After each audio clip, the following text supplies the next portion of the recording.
Estamos en el capítulo número 26, La Gran Conspiración, conclusión, segunda parte. En mayo de 1888, el senador estadounidense Henry Blair presentó en el Congreso una resolución conjunta para enmendar la Constitución Nacional para reconocer a la religión cristiana y requería la enseñanza de los principios de esa religión en todas las escuelas públicas del país. También presentó un proyecto de ley para hacer cumplir la observancia del domingo como el sábado, el día del Señor, un día de adoración religiosa, y para asegurar a todo el pueblo el descanso de trabajar duro durante el primer día de la semana, su cultura mental y moral y la observancia religiosa del día de reposo.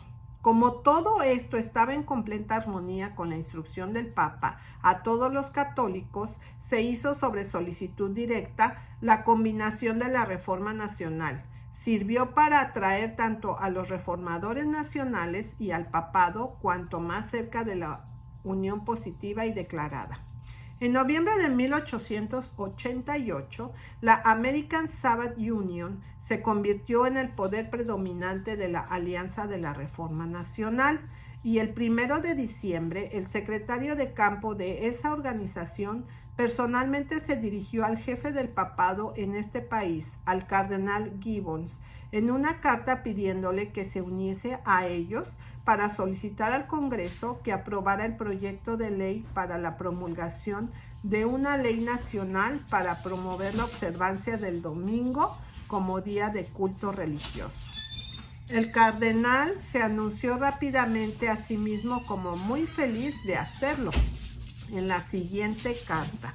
Residencia del Cardenal, 408 N. Charles Street, Baltimore, 4 de diciembre de 1888. Reverendo querido señor, tengo que reconocer su estimado favor del primer párrafo en referencia a la propuesta de aprobación de una ley por el Congreso contra el trabajo dominical en el correo del gobierno y el servicio militar, etc.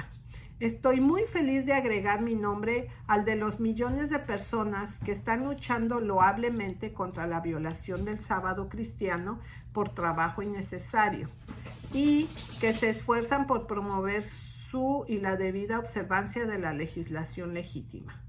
Como el último plenario, el Concilio de Baltimore ha declarado que la debida observancia del Día del Señor contribuye enormemente a la restricción del vicio y la inmoralidad y a la promoción de la paz, la religión y el orden social, y no puede dejar de atraer a la nación la bendición y protección de una providencia dominante. Si la benevolencia hacia las bestias de carga dirigiera un día de descanso en cada semana bajo la ley antigua, seguramente la humanidad al hombre debería dictar la misma medida de descanso bajo la nueva ley. Su siervo obediente en Cristo, James Cardinal Gibbons, arzobispo de Baltimore. Y aunque en este caso particular el cardenal hablaba solo por sí mismo, el celo ansioso de los profesos protestantes para asegurar una alianza con el papado, se apresuraron en contar a todos los hombres, mujeres y niños católicos en los Estados Unidos, según el censo de 1880. De hecho, firmó la petición. Esto se hizo en la Convención de los Aliados de la Reforma Nacional, celebrada en Washington, D.C., bajo los auspicios de la American Sabbath Union, 11 al 13 de diciembre de 1888. En los anuncios que la convención tenía, se había dicho que la iglesia en la que la convención iba a reunirse estaría adornada con los nombres de 6 millones de peticionarios. Pero al comienzo de la primera reunión se afirmó que había 14 millones de ellos.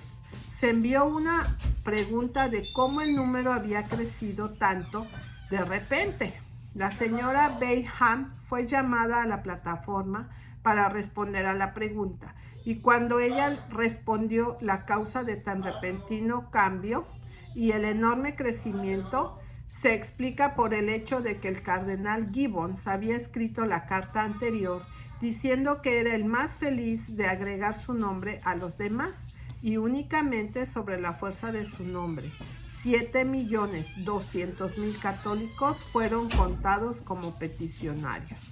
Así las cosas se mantuvieron durante aproximadamente un año, hasta noviembre 12 de 1889, cuando el Congreso de Laicos Católicos de los Estados Unidos se unieron en Baltimore para celebrar el centenario de la creación de la jerarquía estadounidense. En ese congreso hubo una ponencia leída por el señor Manly Tello, editor del Universo Católico de Cleveland, Ohio, en el que se decía: lo que deberíamos buscar es una relación con los cristianos protestantes que desean santificar el domingo. Podemos traer al protestante misas a la moderación, reverentes del domingo católico. Y la plataforma que fue adoptada como resultado de las discusiones en el Congreso se declaró sobre este punto en la siguiente manera: hay muchos temas cristianos a los que los católicos podrían unirse con los no católicos y dar forma a la legislación civil para el público. A pesar del rechazo y la injusticia, y pasando por alto el fanatismo, deben buscar alianza con los no católicos para la observancia adecuada del domingo. Sin pasar al sábado judío, podemos traer a las masas a la moderación del domingo cristiano. Este fue uno de los tablones de la plataforma que fue recibido con las mayores manifestaciones.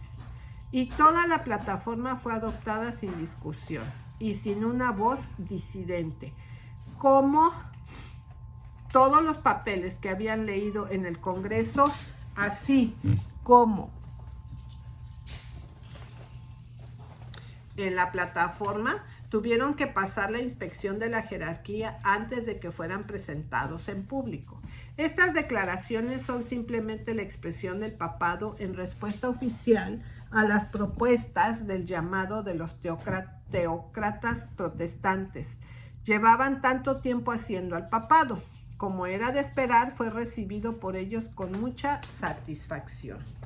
La Unión Americana del Sábado exclamó alegremente: el Congreso Nacional Laico de Católicos Romanos, después de la correspondencia y conferencia con la American Sabbath Union, pasó su famosa resolución a favor de la cooperación con los protestantes en la reforma del sábado.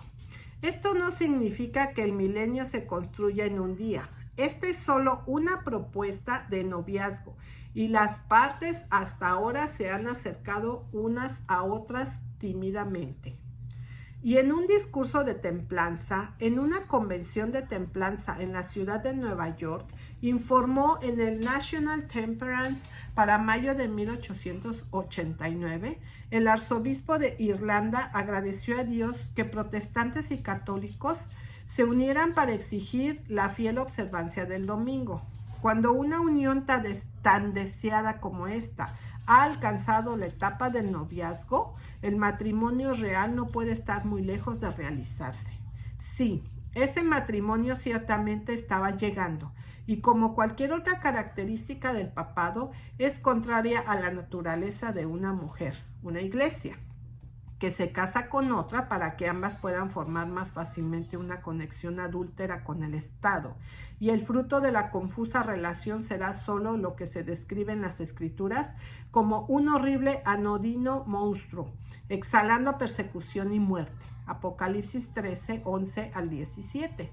Así son los líderes del protestantismo profeso en Estados Unidos, que unieron su corazón y mano con el papado, con el único propósito de crear en este gobierno una orden de cosas idénticas a las que creó el papado en el principio. Por lo tanto, es más apropiado que el vínculo de unión que los une en la obra mala debería ser la misma cosa que el día del sol, por medio del cual el papado al principio aseguró el control del poder civil para obligar a los que no pertenecían a la iglesia a someterse a los dictados de la iglesia y a actuar como si pertenecieran a ella. Fue por medio de las leyes dominicales que la iglesia aseguró el control del poder civil para el fomento de sus fines cuando se formó el papado. Conviene que la misma identidad y los mismos medios deben ser empleados por el protestantismo apóstata para asegurar el control del poder civil para la promoción de sus fines y para obligar a los que no pertenecen a la Iglesia someterse a los dictados de la Iglesia y actuar como ellos. ¿Quién pertenece a la Iglesia? Y como esa malvada intriga hizo el papado en el pasado, así será lo mismo aquí. Hacen la imagen viva del papado. Dos cosas que son tan parecidas en la fabricación, seguramente serán tan parecidas cuando estén formadas. Lo que Roma quiere decir con esta transacción se muestra con una carta del cardenal Gibbon sobre el tema de la autoridad para la observancia del domingo, escrita poco antes del Congreso de Laicos Católicos. La carta fue escrita al señor Frankie, entonces de Pittsburgh, ahora de Jersey, de la ciudad de Nueva Jersey, y es la siguiente. Residencia del Cardenal, 408 North Charles Street, Baltimore, Maryland, 3 de octubre de 1889. Estimado señor Frank, a petición de su eminencia, el cardenal, le escribo para asegurarle que tiene razón en su afirmación de que los protestantes, al observar el domingo, no siguen la Biblia, que ellos toman como su única regla de acción, sino la tradición de la Iglesia. Yo desafío que me señalen la palabra domingo en la Biblia. Si no se puede encontrar allí y no puede ser, entonces no es la Biblia lo que ellos siguen, en este caso particular, sino la tradición. Y en esto se contradicen. La Iglesia Católica cambió el día de descanso del último al primer día de la semana, porque la más memorable de las obras de Cristo fue realizada el domingo. No es necesario que entre en detalle para probar el asunto. No pueden probar su punto de la Escritura. Por lo tanto, si son sinceros, deben reconocer que atraen su observancia del domingo por tradición y por lo tanto se contradicen semanalmente a sí mismos. Atentamente, M.A. Reardon. Esto muestra que es como un católico romano asegurando honor a una institución del papado y por lo tanto al papado mismo, que el cardenal Gibbons respalda el movimiento de la ley dominical nacional y que es como los católicos romanos haciendo lo mismo, que los laicos y la jerarquía de la Iglesia de los católicos en Estados Unidos y han aceptado la oferta de la combinación protestante profesada con fines políticos y se han unido a esta combinación en sus objetivos sobre las instituciones del país. El cardenal entiende mucho mejor lo que está haciendo de lo que entienden las asociaciones de legislación religiosa que están haciendo ellos mismos. Su carta también muestra que quienes firmaron la petición de una ley dominical, como hizo el cardenal, estaban honrando al papado, como hace el cardenal. Lo que Roma quiere decir en esto puede verse no solo por esta carta, sino por la historia del movimiento original, como se da en el capítulo 13 de este libro. El cardenal y el resto de la jerarquía sabe exactamente cómo funcionó el movimiento original que logró lo que quiso. Todos estos hechos les son familiares y se alegran de ver este perfecto patrón del original tan fuertemente apoyado y tan persistentemente urgido. De hecho, están contentos de unirse a él y de estar casados con él, porque es en espíritu y en verdad solo una parte de aquello de lo que ellos mismos forman parte. Y estas organizaciones que están tan decididas a tener leyes dominicales, así como el cardenal Gibbons, saben muy bien que no hay autoridad en las Escrituras para la observancia del domingo. Saben también como el que no hay otra base para ella que la tradición y ninguna otra autoridad para ella que la autoridad de la Iglesia.